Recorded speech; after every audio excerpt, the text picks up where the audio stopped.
उज्जैन का महाकालेश्वर मंदिर भगवान शिव के 12 ज्योतिर्लिंगों में से एक है। पुराणों, महाभारत और कालिदास जैसे महाकवियों की रचनाओं में इस मंदिर का मनोहर वर्णन मिलता है। पुराणों में भगवान शिव का रुद्र रूप का वर्णन है, जो संहार के देवता और कल्याणकारी हैं। तीनों लोकों के स्वामी भगवान नारायण की तरह भगवान शिव के भी अनेक अवतार हुए, जिनका वर्णन पुराणों में मिलता है। जटाजूटधारी भस्म प्रभु शरीर पर लगाए, गले में नाग रुद्राक्ष की मालाएं, जटाओं में चंद्र गंगा की धारा, हाथ में त्रिशूल तथा कटी में बाघंबर और नंगे पांव रहने वाले भगवान शिव कैलाश में विराजमान है। भगवान शिव के इस पवित्र ज्योतिर्लिंग की कथा भी इसी मंदिर की तरह मनोहर और रोचक है। उज्जैनी में राजा चंद्रसेन का राज था। वो भगवान शिव के अनन्य भक्त थे। शिव गणों में प्रमुख मणिभद्र उनके मित्र हुआ करते थे। एक बार मणिभद्र ने राजा चंद्रसेन को एक अत्यंत तेजोमय चिंतामणि प्रदान की। चंद्रसेन ने उसे गले में धारण कर लिया और इससे उनका प्रभा मंडल जगमगा उठा और उनकी यश कीर्ति दूरस्थ देशों तक बढ़ने लगी। अब इस मणि की महिमा का बोध दूसरे राजाओं को हुआ, तो वे इस मणि को प्राप्त करने के लिए प्रयास करने लगे। कई राजाओं ने राजा चंद्रसेन से उस मणि के लिए विनती की, मगर राजा चंद्रसेन ने वो मणि किसी को नहीं दी। अंततः मणि के इच्छुक राजाओं ने आक्रमण कर दिया।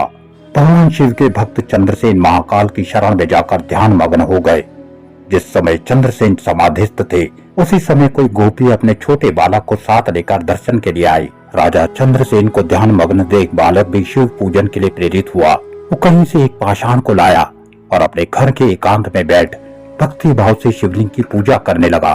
कुछ समय बाद माँ ने बालक को भोजन के लिए बुलाया, मगर बालक की तरफ से कोई प्रत्युत्तर ना देख माँ स्वयं आई तो देखा कि बालक ध्यान मग्न है और उसकी आवाज को नहीं सुन रहा। क्रुद्ध होकर माता ने उसको पीटना शुरू कर दिया और समस्त पूजा सामग्री फेंक दी।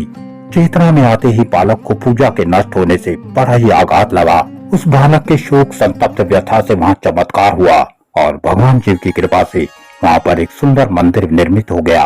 मंदिर के मध्य में दिव्य शिवलिंग विराजमान था और बालक द्वारा सज्जित पूजा सामग्री भी यथावत थी।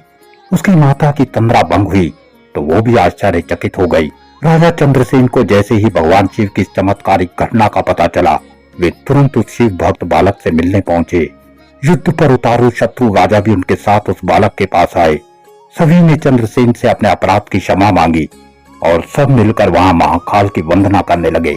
तभी वहां भगवान राम के अनन्य भक्त हनुमान जी प्रकट हो गए।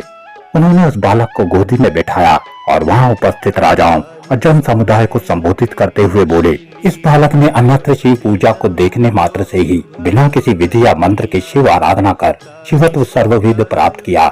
यह भगवान शिव का परम श्रेष्ठ भक्त गोप जनों की कीर्ति बढ़ाने वाला है। इस लोक में यह अनंत सुखों को प्राप्त करेगा और मृत्यु उपरांत मोक्ष को प्राप्त होगा। इसी के वंश का 8वां पुरुष महायशस्वी नंद जी होंगे, जिसके पुत्र के रूप में स्वयं नारायण कृष्ण नाम से प्रतिष्ठित होंगे। महाकाल तब से ही उज्जैनी में विराजमान है। हमारे प्राचीन ग्रंथों में महाकाल की असीम महिमा का वर्णन मिलता है। जय महाकाल, हर हर महादेव।